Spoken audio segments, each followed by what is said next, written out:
Hello friends, in this video lecture we will discuss about structure of secondary oocyte, that is ovum, a comparison in between sperm and ovum, and also about a variety of eggs. So first is about secondary oocyte, that is also known as ovum. So here this is the diagram of secondary oocyte at the time of release from Graafian follicle. We already discussed in previous lecture about ovulation that occurs nearly at the mid of menstrual cycle, where there is rupturing of Graafian or mature follicle, and that's why there will be release of ovum. This is ovulation. That ovum is actually secondary oocyte, where secondary meiosis is not completed but arrested up to metaphase 2. So here in this diagram we can see this outer line is corona radiata. We already discussed this is secreted by ovary. We can also say this is remains of granulosa cells or follicular cells. So corona radiata is formed by granulosa or follicular cells, and this layer is very protective in nature when secondary oocyte just releases out from ovary and moving inside the fallopian tube. After this, the next layer that is here is known as zona pellucida, or in human beings the same is vitelline membrane. Zona pellucida or vitelline membrane. This is a non-cellular proteinaceous layer that is formed by glycoprotein. This layer also known as egg coat, that is needed for prevention of polyspermy. When sperm comes in contact with ovum, at that time after first contact in between sperm and ovum, this forms a layer that will stop or inhibit entry of another sperm. Zona pellucida is synthesized or secreted by secondary oocyte. After zona pellucida, the next layer which is here is a cavity that is known as perivitelline space. Next to perivitelline space, this is egg membrane or plasma membrane, and inside this there is cytoplasm of egg, that also known as ooplasm. Here this is nucleus and this is polar body, that is the non-functional secondary oocyte. In case of egg, there may be two poles, as one is given here, vegetal pole, second may be animal pole. So what are these two poles? Vegetal poles are the poles which are away from nucleus, as in this diagram here. So the pole which is towards nucleus, or the region which is towards nucleus, is known as animal pole. This is the most active site inside the cell, while opposite to this another pole is known as vegetal pole. Maximum time this pole is carrying yolk, but in case of human beings yolk is absent. So this pole is actually inactive pole. Now about comparison in between female and male gamete.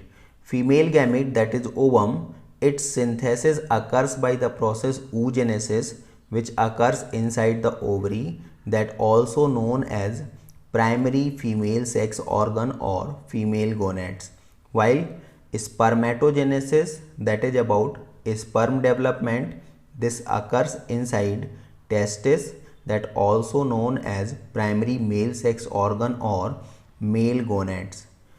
Maturation phase for ovum or oogenesis, this takes many years, while in case of spermatogenesis hardly 2 months time is needed for this.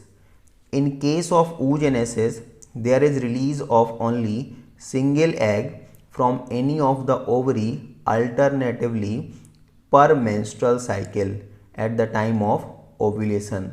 Menstrual cycle is a cyclic change in human female that takes 28 to 29 days, while in case of spermatogenesis millions of sperm mature per day. The size of egg or ovum, this is 100 micrometer, this is about diameter. We already discussed egg cells or ovum, these are non-motile spherical structure.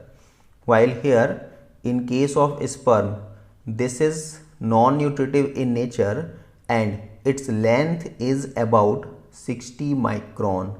Because of flagella, this is motile in nature. In case of ovum, there is no acrosome like structure, while in case of sperm, here at the tip there is acrosome, that is modified Golgi body. This is filled with a number of hydrolytic enzymes. Hydrolytic enzymes are those which are functional in presence of water. So these hydrolytic enzymes involved in fertilization events. This causes breaking of corona radiata and zona pellucida, and then this helps in transferring male nuclei inside the ovum. So acrosome present only here in male gamete, not in female gamete. Next, in case of ovum, there is huge amount of cytoplasm, that's why plenty of food, and that's why they are highly large. While in case of sperm, there is no such type of storage. Centriole is also absent in case of female gamete, and that's why they depend on male gamete centriole for cell division process. As we already know, in case of animals, cell division is performed by spindle formation. This spindle formation occurs by centriole. So centriole absent here, that's why egg cell depends on sperm centriole for cell division process. As we already know, in case of sperm, in the neck region, here there are two centriole, one that is anterior or proximal, this is very close to nucleus. Second, that is distal. This proximal move along with the nucleus inside the egg at the time of fertilization, while this distal involve in formation of flagella, and this modified later on in form of basal body that form the base of this sperm flagella. In case of ovum, there are two extra coating, zona pellucida and corona radiata. So we already discussed here corona radiata, these are granulosa cells or follicular cells which are secreted by the ovary. Zona pellucida, this is also known as vitelline membrane. This is a proteinaceous covering around the egg that is non-cellular in nature. This is composed by glycoprotein and also known as cell coat, while there is no such type of covering around sperm. Sperm carries only plasma membrane covering that also present around each cell. Here same also in case of egg. Next, mitochondria randomly distributed in the cytoplasm or ooplasm of egg, while in case of sperm, mitochondria arranged in a specific pattern here in the middle piece region, that is the third part of sperm. This arrangement, this spiral arrangement of mitochondria in sperm is known as Nebenkern. Now about the types of eggs. There is a number of criteria for categorization of egg. Here three criteria are given that are needed for the exam. First, on the basis of amount of yolk, how much yolk is there. Second, on the basis of distribution of yolk, and third, that is on the basis of protective covering around the egg. So first, on the basis of amount of yolk, how much yolk present inside the cell on that basis. So first, what is yolk? Yolk is a nutritive material that is present inside the egg cell, and this one is highly enriched with fat and protein. Beside this, there is also another substance inside the egg that is maximum in quantity. This is highly proteinaceous and known as albumin.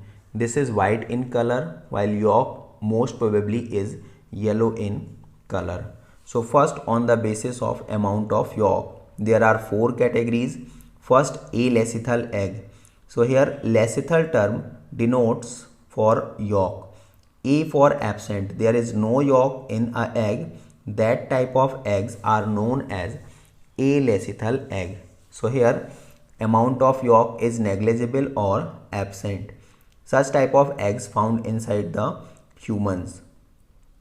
Second is micro or oligolecithal egg. So as the name suggests, here amount of yolk is very low. That's why very small amount of yolk is present. Such type of eggs found in eutherians, metatherians and echinoderms. Eutherians, they also known as true placental animals. Placenta is the characteristic feature of eutherians. Human beings and a number of mammalians, they are categorized under eutherians. Next is metatherians. So metatherians, they commonly known as marsupials or pouched animals. They are localized in Australian region. And next is about mesolecithal egg. So here amount of yolk is moderate. In this diagram you can see here this dot is about amount of yolk and rest of the portion is filled by albumin. So here they are carrying moderate amount of yolk, and such type of eggs found in amphibians, petromyzons and lungfishes. Lungfishes are freshwater fishes. They are categorized under the group Dipnoi.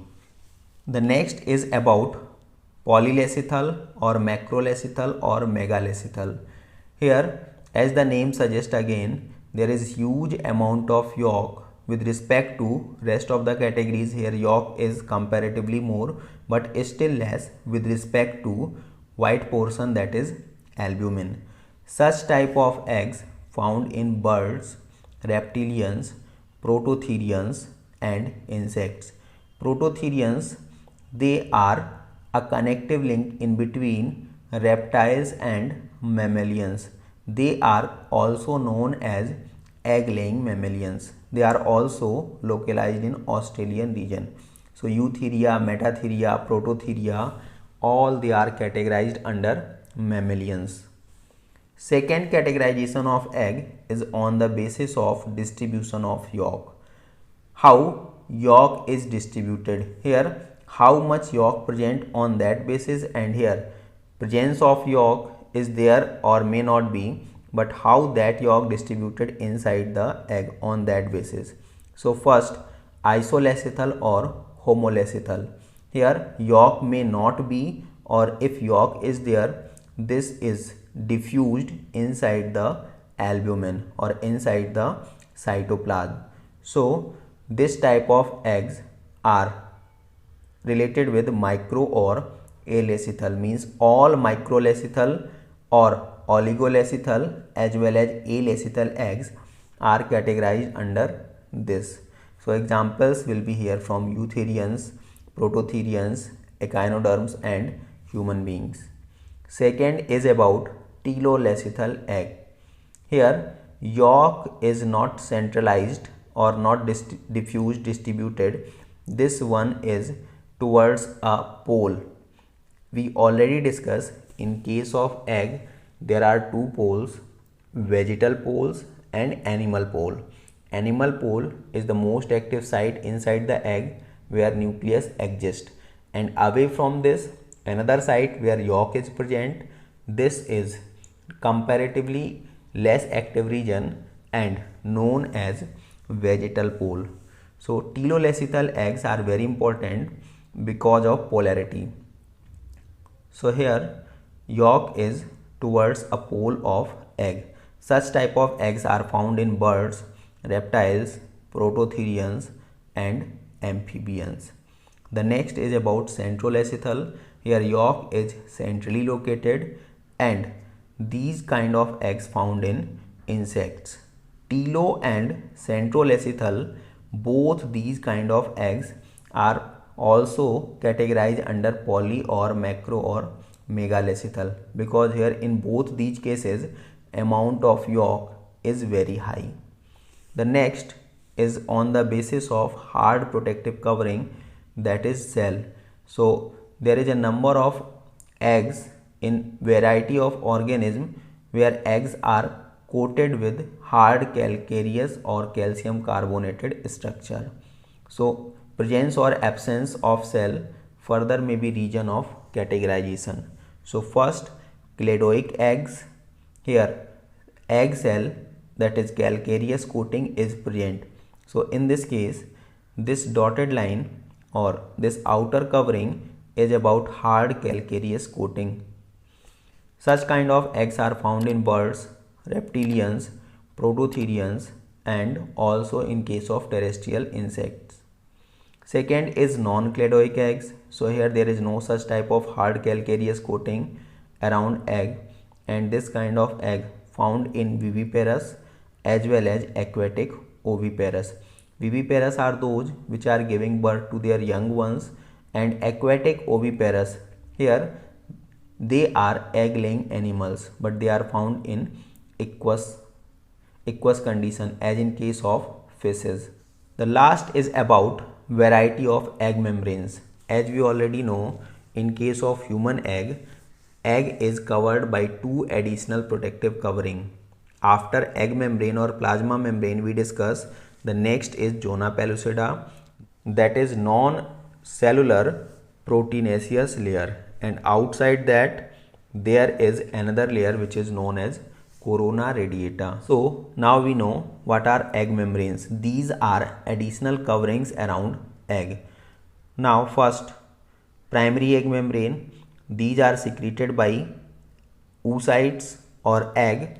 For example, vitelline membrane, that also known as zona pellucida in case of human beings, we already discussed. This is non-cellular egg coat that is composed by glycoprotein. Second is secondary egg membrane, that is secreted by ovary, as in case of human we discuss corona radiata, that are formed by granulosa cells or follicular cells. Third is tertiary egg membrane. This is secreted by oviduct or uterus. Oviduct we already discussed is known as uterine duct or fallopian tube. So in case of a number of organisms around eggs, there may be jelly membranous covering as in case of frog, or there may be hard calcareous cell coating as we discuss here in cladoic eggs, like bird, reptiles, prototherian and terrestrial insects. Their eggs are coated by hard calcareous covering. So this hard calcareous coating or jelly-like secretions, this comes from oviduct or uterus of that respective female.